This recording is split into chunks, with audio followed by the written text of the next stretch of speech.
प्रस्तुत है एक निबंध धरती आबा बिरसा मुंडा।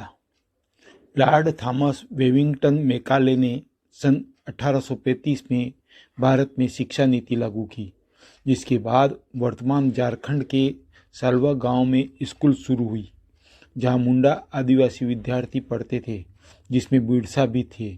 प्राथमिक शिक्षा पूर्ण करने के पश्चात आगे की पढ़ाई के लिए वह चाईबास GEL स्कूल में भर्ती हुए, जहां ईसाई मिशनरी के प्रभाव में आए, पर फादर की कुछ बातों से वे असहमत रहे और स्कूल पढ़ाई बीच में ही छोड़कर समाज सुधार के लिए चल पड़े, जिसका असर गहरा हुआ। मुंडाओं का जीवन तो बदला ही, देश की आज़ादी का बिगुल फूंक गया। बिरसा मुंडा ने उल गुलान, जल जंगल और जमीन की दावेदारी कर दी। नारा दिया, अबुआ दिसुम अबुआ राज, हमारा देश हमारा राज, और कहा, रानी का शासन खत्म करो, हमारा शासन स्थापित करो। उस समय महारानी विक्टोरिया थी। उसके राज को बिरसा मुंडा ने चुनौती दी। साथ ही बिरसा ने स्थानीय शोषक दिकू बाहरी को भी चुनौती दी थी।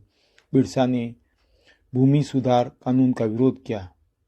इसमें मुंडाओं की पारंपरिक खूंट कटी व्यवस्था को खत्म कर दिया, जिसके लागू होने पर जमीन के हक छीन रहे थे। इस पर उसको सिर्फ 20 वर्ष की उम्र में गिरफ्तार किया गया, 2 वर्ष की सजा दी गई और हजारीबाग जेल में रखा गया।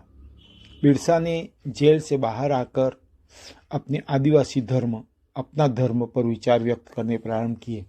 वे उपदेशक बने, लोगों को शराब छोड़ने, पशु बलि नहीं करने, हिंसा त्यागने का पाठ पढ़ाने लगे। वे आदिवासियों को अपनी प्रकृति पूजा का महत्व बताते, अनुयायियों पर वीर जल छिड़कते, उनके धर्म स्थल को सरना कहते।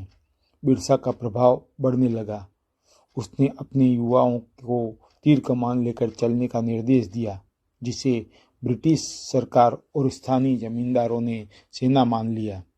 सन 1897 में बिरसा और उनके अनुयायियों ने खूंटा थाने को घेर लिया और कब्जा कर लिया।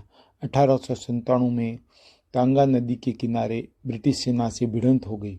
बिरसा के अनेक सैनिक साथी शहीद हो गए। 3 फरवरी 1900 को बिरसा को चक्रधरपुर के जमाकोईपाई के जंगल से गिरफ्तार कर लिया। 500 रुपये के लालच में तन गांव के वीर सिंह की सूचना पर यह गिरफ्तारी हुई। इसके बाद बिरसा कभी जीवित जेल से बाहर नहीं आए। 9 जून 1900 को रांची जेल में सुबह जहर दे दिया गया। हरसू नदी के किनारे उनका अंतिम संस्कार किया गया। मात्र 25 वर्ष की उम्र में यह आदिवासी युवक देश की आज़ादी के लिए शहीद हो गया। 15 नवंबर 1875 को जन्मे बिरसा मुंडा 1857 के प्रथम स्वतंत्रता संग्राम के असफल होने के बाद और भयंकर बर्बरता के पश्चात आज़ादी के लिए खड़े होने वाले वीर स्वतंत्रता सेनानी रहे। उनको धरती आबा, भूमि का पिता कहा जाता है। उनकी समाधि रांची के कोकर के निकट पुल के पास बनी है, जहां प्रतिमा लगी हुई है।